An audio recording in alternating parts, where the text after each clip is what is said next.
زما ته هیڅ ضرورت نشته. زه په اور کې ولاړ یم او سوځمه. تم سوی ښی.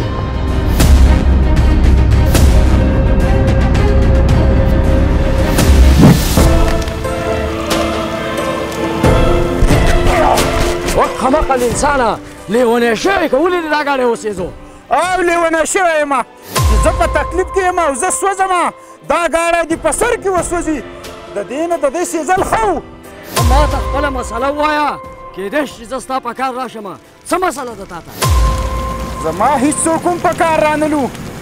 زما مدد هېڅ چا ونه کړو. نو ته به زما څه مدد وکړې؟ ګوره وروره لږ حوصله وکړه. انسان د انسان په کار راځي. ته لږ حوصله وکړه. څه مسله ده؟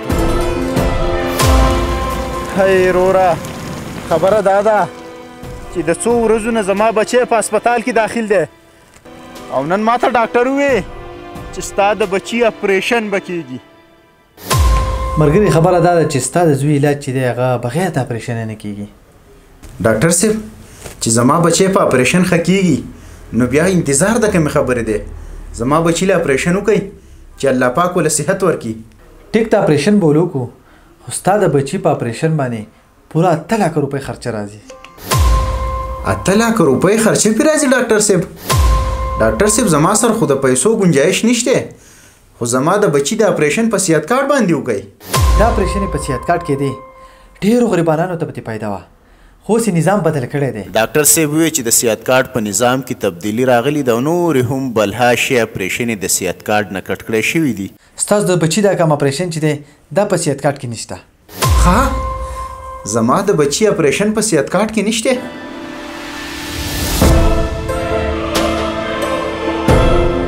ډاکټر صاحب زما سره خو چې سا سره به سره وه اما په دې خپل بچي باندې ولګوله. زما سره خو د روپو گنجایش نشته خو البته زما سره بهر یو ګاډی ولاړ دی او تاسو لیدلی دی. زه وایم دغه ګاډی ځان ته ودروئ او زما د بچي اپریشن پې وکئ. نه جي دا کار خو نه کوم. ته نغدي روپۍ راوړه چې ستا د بچي اپریشن پې وکړو. که دا ګاډی زه ستا نه والمه نو تا ته پته ده چې پېټرول ګران دي. دی به ما ته دغه لیکې ولاړې. خو ته مهرباني وکړه دا ګاډی په چا خرڅ کړه او نغدي روپۍ راوړه. خو چې ته څونه لیټ کېږې ستا د بچي ژوند په خطر کې کېږي نو ته مهرباني وکړه چې څونه زر یې دا ګاډی خرڅ کړه. ټیک ده ډاکټر صاحب چې څومره زر کېږي زه به دا ګاډی خرڅومه چې پیسې راوړم زما د زوی علاج پې وشي.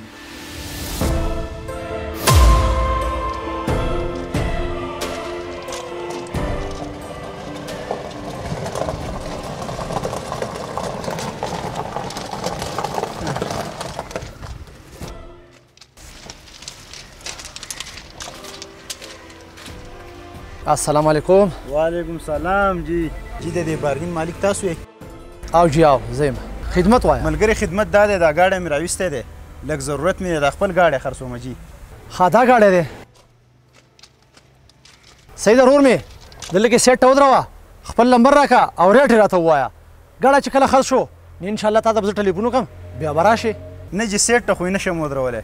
زما پیسو ته ډېر سخت ضرورت دی جي او په مناسب ریټ به یې دله درکړم خو په نغدو روپو یې رانواله جي. یاره ملګري ستا خبره صحیح ده. دا ګاډی به مې اخیستی و خو نن سبا ډیزل او پېټرول ډېر ګران شوي دي. نن سبا هر سړی برېډ ګاډي ته زور کوي. د دې ګاډو ډیمانډ نشته. دلته کې یو سیټ ته ودرې نو خرڅ به شي او که نه بل ځای ته یې بوځه هلته کې یې خرڅ کړه. زه یې په نغدو نشم اخیستی. د هغه ځای نه بېنوا روان شوم بل بارګین ته لاړم. ورته مې ویل دا ګاډی خرڅوم ډېر سخت ضرورت مې دی او په مناسب قیمت به یې دل درکړم. هغه هم دغه خبره کوله چې د ملک حالات ټیک نه دي خلک ګاډي ډېر کم اخلي. البته ته دغه خپل ګاډی دلته ودروه چې خرڅ شي زه به تا ته رینګ وکړم. د هغه ځای نه هم روان شوم بې انتها پریشانه وم په سوچ فکر کې وم. د ډاکټر صاحب وینا وه چې څومره لیټ کېږي دومره نقصان دی. څو کسانو ته مې رینګ وکړو چې قرضې پیسې مې پکار دي خو خلقو راته هم انکار وکړو. بې انتها د پریشانۍ سره مخ ومه چې په دې سخت حالاتو کې ما له دې ګاډي هم لاس رانه کړو. ډېر د قاره مې خپل ګاډی وسېزو. ها وروره واقعي په تا خو ډېر تکلیف دی یاره. ما سره جیب کې دا لږې ډېرې روپۍ دي دا واله او د نورو د نه هم غم کومه ته بېغمه شه.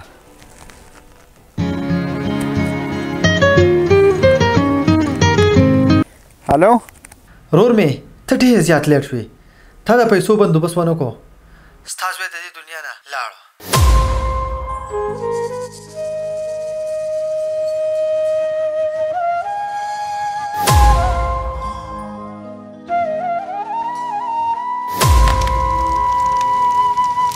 په دې ګرانۍ کې یو درمیانه انسان هم د علاج خرچې نشي برداشت کولی.